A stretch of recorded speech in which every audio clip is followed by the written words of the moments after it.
Good morning बच्चों, मैं पटेल नीलम कर्णावती विद्यालय में आप सभी का स्वागत करती हूँ। कक्षा 8 विषय सामाजिक विज्ञान, जिसमें आज हम पाठ 7 के विषय में जानकारी प्राप्त करेंगे। तो चलिए पाठ की शुरुआत करते हैं। पाठ 7 जलवायु परिवर्तन। पृथ्वी के चारों तरफ घेरे हुए हवा के आवरण को वायुमंडल या फिर वातावरण कहा जाता है। तो बच्चों, वातावरण किसे कहा जाता है? पृथ्वी के चारों तरफ से घेरे हुए हवा के आवरण को, पृथ्वी के चारों तरफ जो कुछ भी है उसे हम लोग वातावरण के नाम से जानते हैं। यह वायुमंडल मानव प्रवृत्तियों के कारण दूषित हो रहा है। हमारा जो वातावरण है वो मानव के द्वारा क्या हो रहा है? दूषित हो रहा है। उद्योग, कारखाने, पावर स्टेशनों और वाहनों द्वारा वायुमंडल दूषित होता है। वैश्विक तापमान बढ़ने से तापमान, पवन की दिशा और नमी आदि में जो परिवर्तन होता है वह वायुमंडलीय परिवर्तन कहलाता है। वैश्विक तापमान बढ़ने के कारण पवन की दिशा और नमी आदि में जो परिवर्तन होता है उसे हम वायुमंडलीय परिवर्तन कहते हैं। नीचे दी गई सारणी में से सबसे अधिक वर्षा, गर्मी, ठंडी और विषम स्थिति अनुभव करने वाले प्रदेश खोजकर यहाँ ऐसा क्यों है, इसका कारण आपको देना है। तो इस टेबल में बच्चों हमें क्या बताया गया है कि सबसे अधिक वर्षा, गर्मी और ठंडी किस देश में होती है और वहाँ पे तापमान कितना होता है, यह बताया गया है हमें टेबल में। और ये क्यों होता है इसका कारण भी हमको लिखना है। मौसम से क्या तात्पर्य है, यानी कि मौसम अर्थात क्या, मौसम आखिर होता क्या है? किसी भी प्रदेश के तापमान, नमी और वर्षा के थोड़े समय की औसत स्थिति अर्थात मौसम। मौसम क्या है बच्चों? किसी भी प्रदेश के तापमान, उसका तापमान क्या है, उसकी नमी कैसी और वर्षा के थोड़े समय की औसत स्थिति परिवर्तन को मौसम कहते हैं। जैसे कि आप इस चित्र में देख सकते हो कि मौसम कैसा है। अब है जलवायु से क्या अभिप्राय है, यानी कि जलवायु से आप लोग क्या समझते हैं? किसी भी प्रदेश के 35 से अधिक वर्षा के औसत तापमान, नमी और वर्षा की औसत स्थिति अर्थात जलवायु। अब है green house effect. Green house क्या होता है? ये आप चित्र में देख सकते हो कि ग्रीन हाउस इफेक्ट के प्रभाव का दृश्य, कि उसका प्रभाव हमारे वातावरण पर कैसे पड़ता है। आप जानते हैं ठंडी जलवायु देशों में सूर्य ताप कम अनुभव होता है। जो ठंडे जलवायु प्रदेश होते हैं उसमें क्या होता है? गर्मी का अनुभव कम होता है, सूर्य ताप कम अनुभव करते हैं। इसीलिए पौधे, शाकभाजी तथा वृक्षों का विकास रुकता है, उनका विकास नहीं हो पाता है। इसलिए पर्याप्त मात्रा में गर्मी मिलती रहे, इसके लिए कृत्रिम व्यवस्था की जाती है कि पेड़, पौधे और सब्जियों को पर्याप्त मात्रा में गर्मी मिलती रहे, इसके लिए कृत्रिम व्यवस्था की जाती है। उसके लिए शीशे या कपड़े की छत रखी जाती है जिससे उनको गर्मी मिलती रहे, जिससे वहाँ गर्मी बनी रहती है, गर्मी वहाँ पर हमेशा रहती है, जिसे ग्रीन हाउस इफेक्ट के नाम से जानते हैं। अब है मौसम परिवर्तन, कि मौसम परिवर्तन कैसे होता है। जैसे गर्मी लगती है हमको, कभी कभी फिर ठंडी लगती है, वर्षा आती है, ये सब क्या है? मौसम परिवर्तन। वैश्विक ताप वृद्धि। वैश्विक ताप वृद्धि अर्थात पृथ्वी के वायुमंडल को गर्म करने वाले ग्रीन हाउस इफेक्ट यानी कि सूर्य की किरणों के साथ आने वाली गर्मी को वायुमंडल में आने के बाद पृथ्वी पर टकराकर परावर्तित होकर वापस अवकाश में जाने न देने की स्थिति को हम लोग वैश्विक ताप वृद्धि कहते हैं।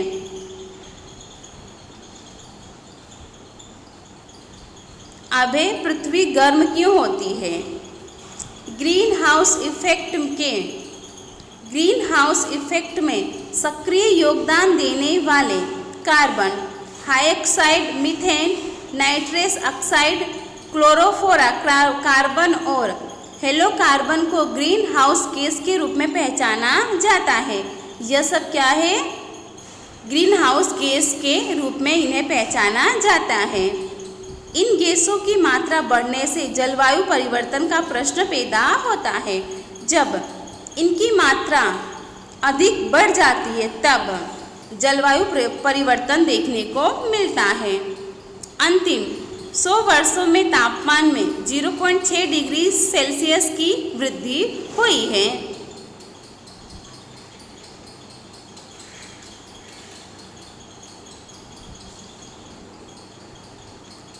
WMO विश्व मौसम संस्था है। वह बताती है कि ईस्वी सन 1850 से आज तक में ईस्वी सन 2008 के वर्ष का समुद्र और जमीन सतह का संयुक्त तापमान 0.31 डिग्री सेल्सियस था। वह ईस्वी सन 1961 से ईस्वी सन 1990 के समय के औसत तापमान की अपेक्षा अधिक था। अब है मीथेन गैस क्या होती है? इसका सिंबल है CH4। ईस्वी सन 1750 में 315 ppm में, इसमें से ईस्वी सन 2005 में 1764 ppm वृद्धि निम्नलिखित कारणों के कारण अंकित की गई है।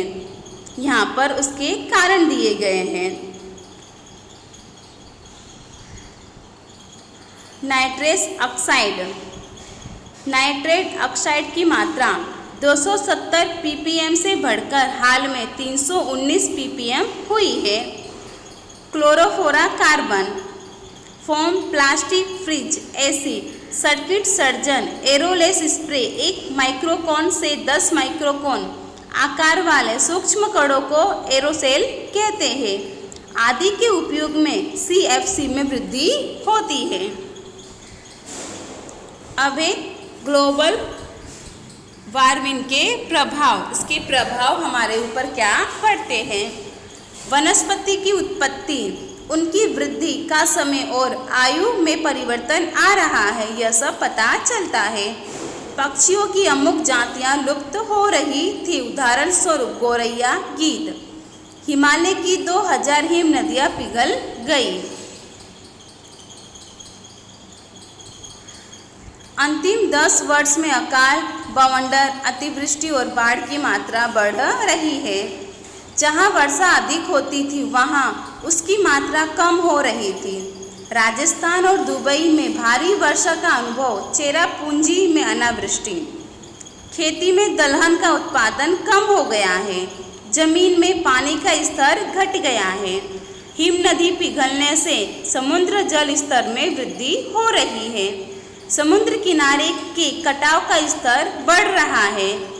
तापमान बढ़ने से लोग डिहाइड्रेशन और कुपोषण का शिकार बनेंगे।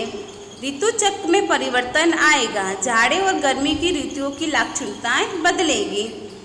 गुजरात का समुद्री सतह 25 सेमी बढ़ने से जमीन की क्षारता बढ़ेगी। कृषि उत्पादन में सतत कमी होती जा रही है। Cholera, dengue, malaria, yellow fever, swine flu आदि रोगों का प्रमाण बढ़ता जा रहा है। मालदीव, बांग्लादेश, फिलीपाइंस द्वीपों, वेस्ट इंडीज द्वीपों और ऑस्ट्रेलिया महाद्वीप के किनारे डूब जाएंगे। ग्रीन पीस संस्था के मुताबिक ईस्वी सन 2100 में गुजरात में बसने वाले लगभग 55 लाख लोगों को स्थानांतरण करना पड़ेगा। वैश्विक तापमान की वृद्धि के कारण फूल खुशबू खो रहे हैं।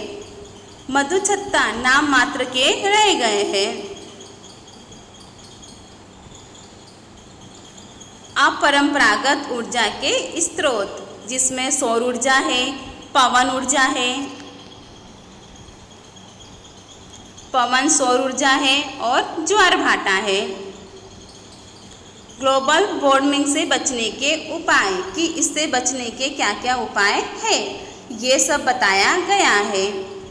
CO2 का उत्सर्जन करने वाले स्रोतों का उपयोग घटाना चाहिए, उसको कम करना चाहिए। वृक्षारोपण करना, वृक्ष अधिक से अधिक लगाने चाहिए।